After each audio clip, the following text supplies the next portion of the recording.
आज है धनतेरस और धनतेरस के उपलक्ष्य में मैं आप लोगों को धन्वंतरी भगवान के अवतार के बारे में बताऊंगी। तो सबसे पहले जानते हैं कि धन्वंतरी जी ने अवतार कब और कैसे लिया। ठीक है, तो जब देवासुर संग्राम चल रहा था, देवासुर संग्राम के दौरान देवासुर संग्राम के दौरान समुद्र मंथन हुआ।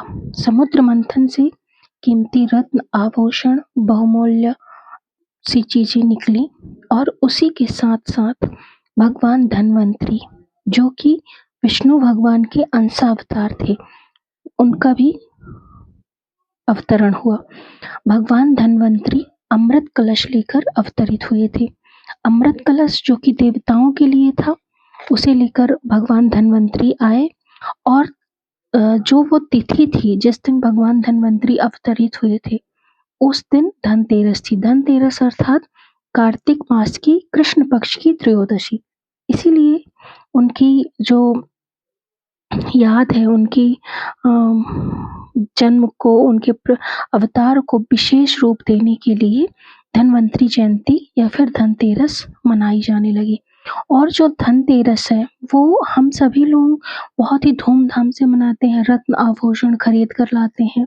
इसके साथ साथ जो हमारा वैद्य समाज है वो भी धन्वंतरी जयंती को बहुत ही हर्षोल्लास के साथ मनाता है, क्योंकि इस दिन को वो लोग बहुत खास मानते हैं।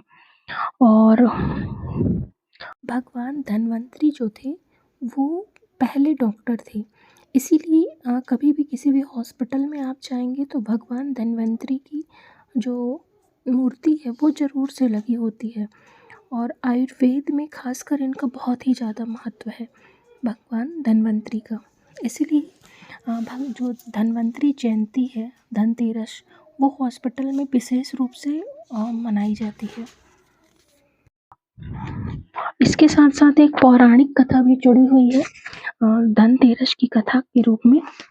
तो एक समय क्या हुआ कि जो यमराज थे, मृत्यु के देवता, उन्होंने अपने दूतों से पूछा कि बताओ, जैसे तुम सभी प्राणियों के प्राण लेकर आते हो, तो क्या तुम में कोई दया का भाव उत्पन्न नहीं होता है किसी को देखकर?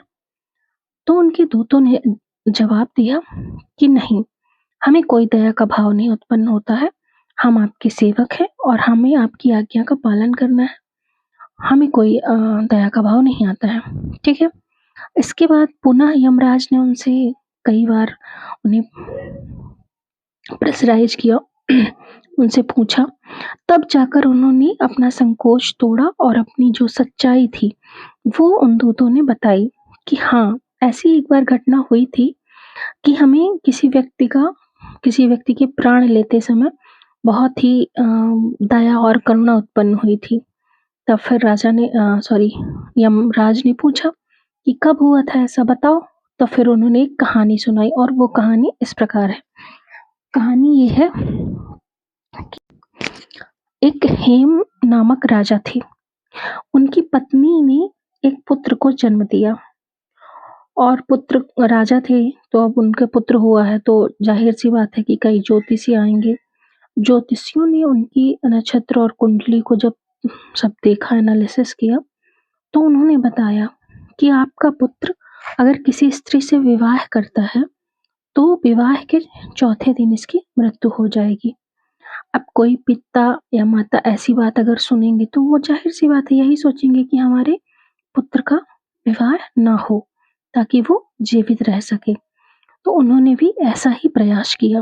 उन्होंने अपने पुत्र को एक ब्रह्मचारी युवक के भांति यमुना के तट पर रख दिया।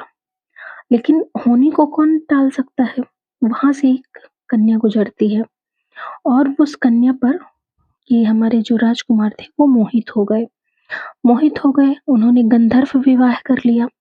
अब गंधर्व विवाह जब कर लिया तो फिर जैसा कि ज्योतिषियों ने बताया था, विवाह के चौथे दिन उनकी मृत्यु हो गई। और जब मृत्यु हुई तो जो पत्नी थी वो बहुत बिलख बिलख कर रोने लगी। अब नवविवाहिता थी, युवा थी, तो उन्हें जो दूत थे उन्हें उस वक्त बहुत ही दुख महसूस हुआ था, बहुत ही दया का भाव जागृत हुआ था। तब उन्होंने बताया और फिर अपने यमराज से पूछा भी कि महाराज, ऐसा कोई उपाय नहीं है कि जो विधि के विधान को टाला जा सके? क्योंकि हमें ऐसे अप्रिय कार्य करने पड़ते हैं, जो कभी-कभी हमारी इच्छा नहीं होती, वो भी करने पड़ते हैं। अकाल मृत्यु से बचने का कोई उपाय बताइए। तब यमराज ने कहा, हाँ, अकाल मृत्यु से बचने का एक ही उपाय है कि जब धनतेरस आती है, तो धनतेरस के दिन पूजन करें, दीपदान करें और इस प्रकार करने से जो हमारी अकाल मृत्यु का भय है, वो दूर होता है।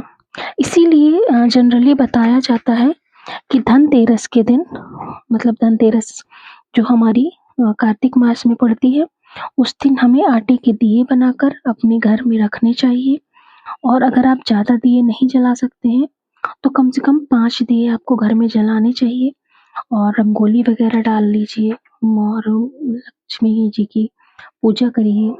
लक्ष्मी जी नहीं है अगर उस टाइम पे, तो आप नॉर्मल भी जो आपके घर में भगवान हैं, उनकी पूजा करके और दीपक ज़रूर जलाइए। दीपदान ज़रूर करना चाहिए धनतेरस को। Thank you so much. अगर वीडियो अच्छा लगा हो तो लाइक, शेयर एंड सब्सक्राइब करें। Thank you.